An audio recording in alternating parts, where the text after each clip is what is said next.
So, your avoidant partner broke up with you, or you were dating an avoidant just casually, and they ghosted you, and now they're in no contact. And so, you know about no contact, or you just found out about it, and you're like, you know what? Well, I'm going to do no contact. So now you're both doing it. What's going to happen when both of you are doing no contact? Well, stay tuned and you'll find out. Hi, this is Lucia with The Art of Love. I'm a dating and relationship expert specializing in helping you get your ex back or to get over your ex. And welcome back, my beautiful no contact army. Have you signed up for my app, Silencio? Well, you don't sign up for it. You download it. The community on there is growing. There's discussion there every day. People are getting their questions answered. So feel free to download the app if you haven't already and join the community.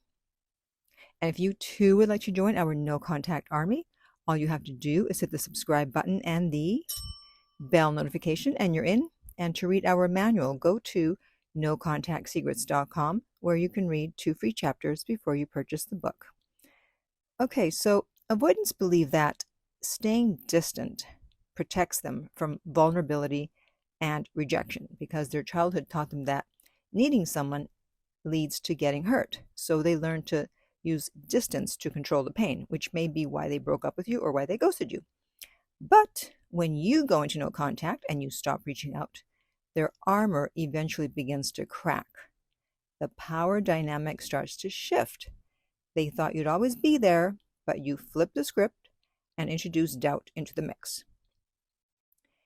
And when contact stops on both sides, the first thing that happens for you, especially if you're anxious leaning, as most of the people listening to my videos are, is that the silence feels like a verdict.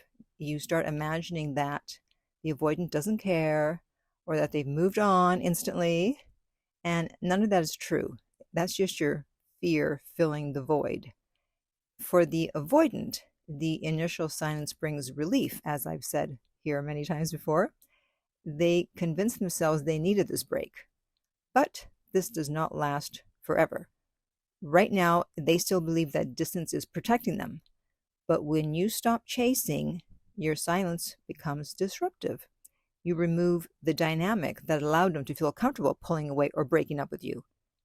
Suddenly, avoidance doesn't protect them. It actually isolates them. So when silence becomes mutual, both people assume they're the one being rejected. You think, well, if he cared, if she cared, they would reach out. And the avoidant thinks, well, if she was upset, he was upset, they would reach out, so maybe they're fine without me. Now, avoidants don't like to feel like they're chasing or opening the door to emotional responsibility. They don't want to feel like they're begging for attention. So this creates a frozen stalemate that looks like indifference on the outside, but it's actually fear on both sides. There's the anxious fear of abandonment versus the avoidant fear of engulfment. Both people are protecting themselves. But here's what you have to keep in mind. You're triggering their childhood wound. They believe that needing someone equals getting hurt. So distance feels like control. But now that you aren't reaching out, they're no longer in control. And their system starts to panic because your silence introduces doubt. And avoidants hate doubt more than they hate vulnerability. Now, there's predictable stages that an avoidant goes through when both of you stop contacting each other. As I mentioned, first, it's like, good, I needed the space. That's what they think. And this is when their nervous system decompresses. Again, this isn't about you. It's about their nervous system. Next, we have the, wait, is he really not reaching out? Is she really not reaching out? And this is when their armor starts to crack because they're used to you bridging the gap, especially if you're anxious. The next stage is the, are they done with me? And this is where their fear of abandonment, yes, avoidance habit, gets triggered. And then finally, we have the, do I reach out? What if it backfires? Avoidants don't do spontaneous emotional risk. Instead, they rehearse, they overthink, then they pull back. And this is why they can take weeks or months to reach out, even when they miss you. And now the silence starts to turn on them. It doesn't repel them. It ruins their fantasy that you'll always be there waiting for them. They start missing your energy, even if they couldn't handle it when they had it. And this is the avoidance paradox. They want closeness, but they're afraid of it. They want connection, but they sabotage it. As the silence continues, the loneliness they've been suppressing wants to surface. Avoidants aren't emotionless. They're actually emotionally overwhelmed. They've just learned to bury it. So they start having late night thoughts about you, nostalgia, memories triggered by music, a smell, a stranger who laughs like you, a stranger who looks like you. Distance does not erase emotional attachment. And the walls that they put up to feel safe, they now start to feel like a self-imposed prison. They're feeling the impact of their own avoidance. Part of them wants to reach out, and another part refuses to be that vulnerable. They're literally fighting with themselves. It's like, reach out, no, reach out, no. Your silence becomes the emotional mirror they've been running from their whole lives.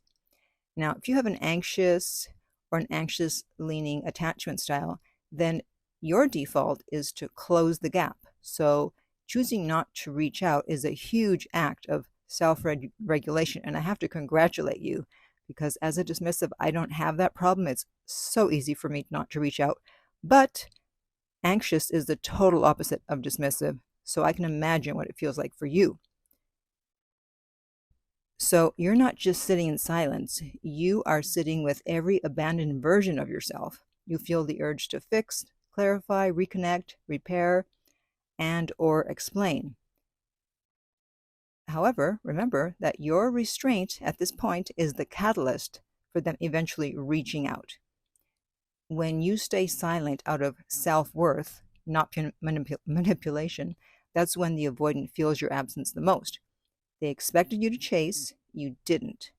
That's when your silence hits them harder than anything you could ever say.